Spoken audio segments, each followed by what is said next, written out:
라파엘 그로시 국제원자력기구 IAEA 사무총장이 오늘 오후 도쿄에서 기시다 총리를 만나 후쿠시마 오염수 방류 계획을 평가한 최종 보고서를 전달할 예정입니다. 이는 오염수 방류를 위한 사실상 마지막 단계인데 일본은 최종 방류까지 국내외 여론전을 이어갈 것으로 보입니다. 도쿄 특파원 연결해서 자세히 알아보겠습니다. 김세호 특파원. 네, 도쿄입니다.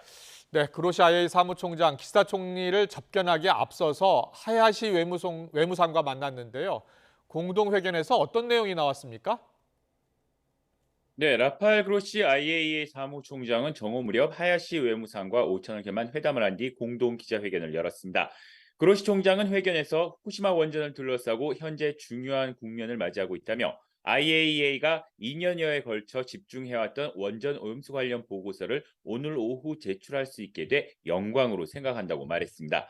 하야시 외무상은 투명성을 갖고 과학적 근거를 바탕으로 국제사회의 이해가 깊어질 수 있도록 하겠다고 말했습니다. 그로시 사무총장은 오늘 오후에는 기시다 후미오 총리를 만나 IAEA가 오염수 방류를 점검한 최종 보고서를 전달합니다. IAEA는 지금까지 6차례에 걸친 보고서에서 방류 계획과 관련해 안전과 신뢰성에 문제가 없다고 밝혔습니다. 특히 그로시 총장도 오염수 방류와 관련해 기준에 따라 적절히 진행되면 환경에 악영향을 주지 않는다고 말한 바 있습니다. 이 때문에 이번에 기시다 총리에게 전달되는 IAEA의 최종 보고서도 비슷한 의견을 낼 것이라는 관측에 무게가 실리고 있습니다. 앞서 기시다 총리는 오늘 오전 자민당 임원회의에서 해양 방류 계획에 대해 범정부적으로 안전성 확보, 소문 피해 대책을 철저히 하겠다고 밝혔습니다. 또 어민들과 주변국의 반발에 대해 국제사회에 정중히 설명하고 투명하게 정보를 발신하겠다고 말했습니다.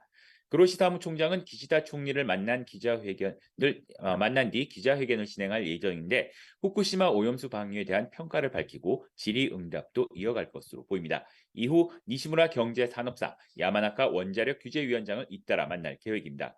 그로시 사무총장은 내일은 후쿠시마 제1원전을 직접 찾는데 오염수 방류 현장 점검을 위한 IAEA 현지 사무소도 개설할 예정입니다. IAEA가 오염수 방류와 관련한 최종 평가 보고서에서 문제가 없을 경우에 이제 방류 시기만을 남겨놓게 되는데요.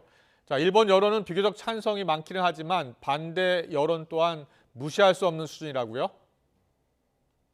네, 그렇습니다. 우선 일본 현지 어민들의 반발이 좀처럼 누그러들지 않고 있습니다.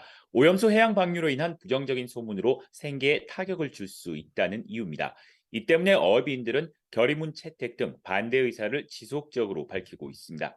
최근 일본 민영 방송 TBS가 주도하는 네트워크 JNN의 여론조사의 경우 오염수 방류 찬성이 45%, 반대가 40%로 나타났습니다. 찬성이 다소 높긴 하지만 반대 여론 또한 만만치 않습니다. 일본의 연립여당인 공명당의 야마구치 대표가 해수욕 시즌을 피하는 것이 좋겠다고 말했는데 국내 반발 여론을 의식한 것으로 풀이됩니다.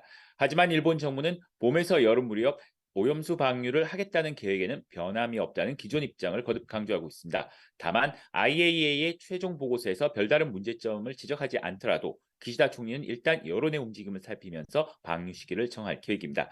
이런 가운데 우리나라를 비롯한 주변국에 대한 여론전도 강화할 것으로 보입니다. 일본 관방장관은 오늘 기자회견에서 일본의 오염수 안전성에 대한 국제사회의 이해를 얻는데 IAEA 보고서는 매우 중요하다고 평가했습니다.